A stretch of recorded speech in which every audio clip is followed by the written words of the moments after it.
Mercredi, comme vous le savez tous, c'est la Saint-Jean-Baptiste. On fête notre fête nationale. Maintenant, Marc-André nous propose de prier encore, de continuer à prier, d'intercéder le Seigneur pour notre nation qui s'est éloignée du Seigneur, qui croit au fond au néant. Et c'est pour ça que les gens se disent, j'ai juste une vie à vivre, je ne suis pas défini même par ce que je suis. Et les gens veulent se réinventer. Non, il y a une crise existentielle assez profonde dans notre nation. Maintenant, on peut continuer à prier le Seigneur, d'être trouvé disponible quand c'est le temps de pouvoir témoigner de notre foi, comment le Seigneur a touché notre vie. Mais en même temps, de continuer à demander au Seigneur, apprends-nous à prier pour te demander qu'il puisse y avoir un réveil dans notre nation.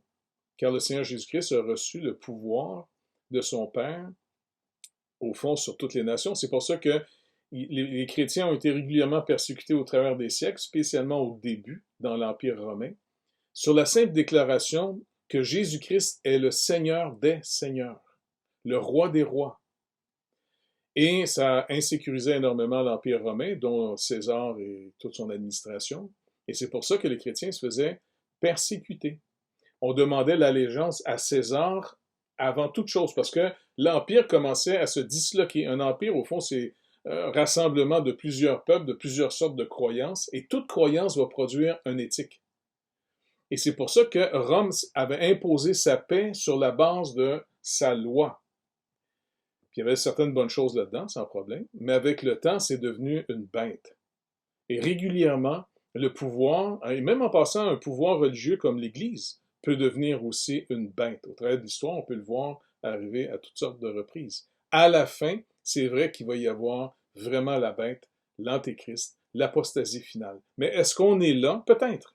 Mais si on n'est pas là, on va demander au Seigneur, puis on peut faire de la recherche aussi sur l'histoire, comment les réveils du passé se sont produits, qui ont produit non seulement un réveil à la fois, repentance et foi, mais en même temps, ça a produit une réforme.